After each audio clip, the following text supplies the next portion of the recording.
Hi Virgo, April 2026. Ito na po ang inyong reading. Kuha tayo ng ilang guidance, advice, messages para sa inyo. Sa bagong buwan na ito ng Abril, ano nga asahan nyo Virgo? Virgo energy, kamusta kayo? Anong parating sa kanila this month? Mensaheng gabay po para sa mga taong ito. Message? Guidance, advice para sa mga Virgo this month. Okay. Agad-agad. Guidance. Okay, money-making opportunities. Ace of Pentacles, connected sa money. Or kung saan kayo pwedeng kumita. 8. 9 to, muchas. 8 kasi money. Ace of Pentacles.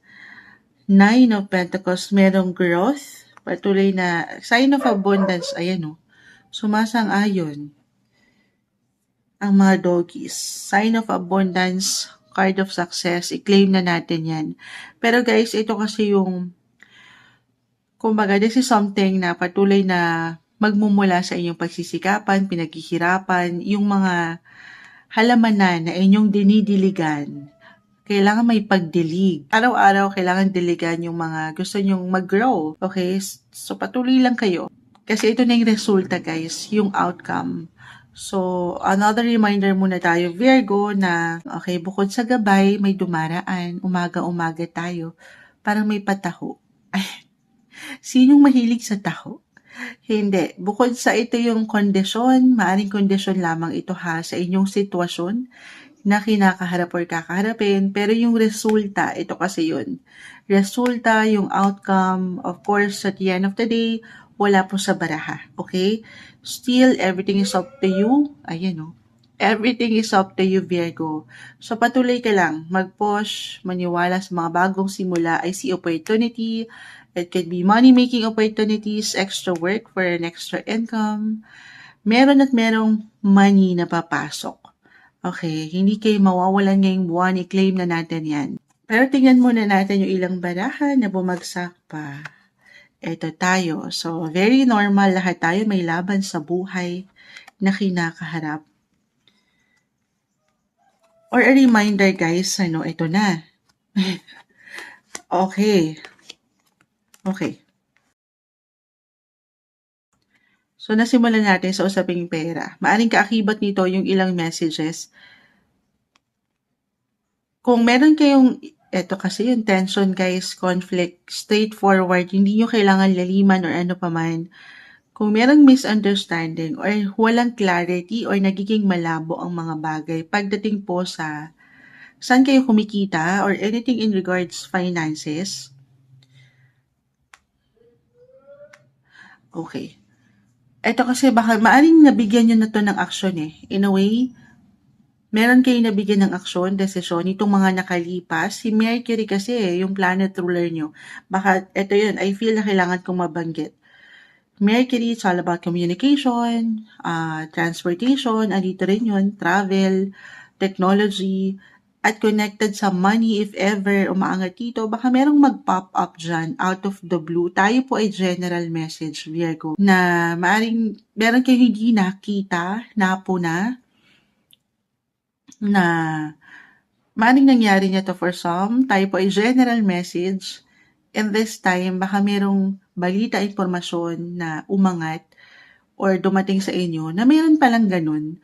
May ilang unexpected ba na bills, payments na hindi nyo asahan, na very normal to, or in a way, parang hindi ito yung inaasahan mo or inasahan mo. If ever meron talagang, sabi ko nga, meron at merong papasok na money, guys. Money is coming in.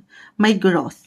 But at the same time, may tension lang ako nakikita na hindi nyo asahan. Pagdating sa usaping kaperahan, ups and downs, highs and lows, totoo naman. Okay. Yeah, so reversal tayo, Virgo. Kung hindi to sa inyo mismo, maaring sa inyong mga partner na matatawag, dito buhay mag-asawa, the Four of Wands, family. At dito syempre, lahat, hindi man lahat, pareho kayo magiging low-key na out of the blue may ganun pala. Baka ganun yung energy, guys. Kasi Mercury, your planet ruler, nag-retrograde siya. Ngayon, nag-direct na siya. Pero andito pa rin tayo sa post-shadow phase.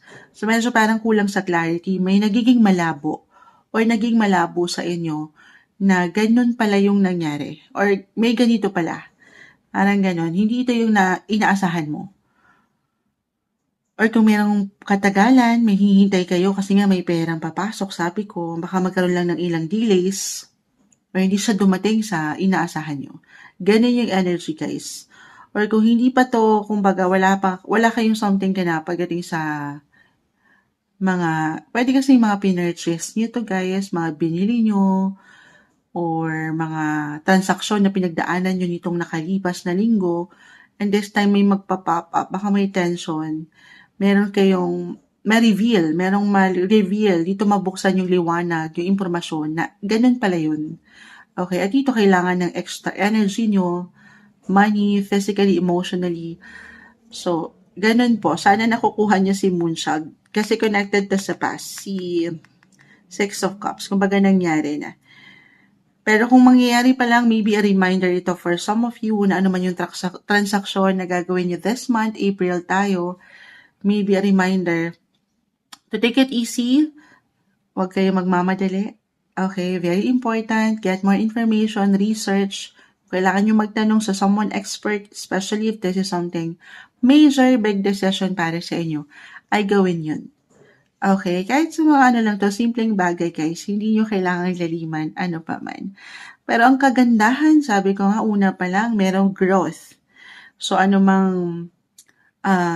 if ever may tension talaga, misunderstanding, this is something na mapupunan. May solusyon, may resolusyon. Actually, meron pa ngang celebration. Yes, may ilang sudden changes man or events ganap na hindi natin asahan. Wala naman talaga tayong control sa kung ano mang pwedeng ihain, action, decision ng mga tao sa paligid. Pero ikaw, stay optimistic lang. Buksan mo yung mga mata, nakapiring ka kasi dito. As a Virgo, one of the worrier kayo sa zodiac. Madalas kayo mag-worry, mag-overthink. So take it easy, kalma. Ang kagandahan din naman sa inyong mga sign ay preparado kayo. Ready kayo dito. So, maaaring alam nyo na rin yung pwede nyong gawin. Okay, may backup plan kayo, kumbaga. So, stay positive lang. Pakita natin sa live.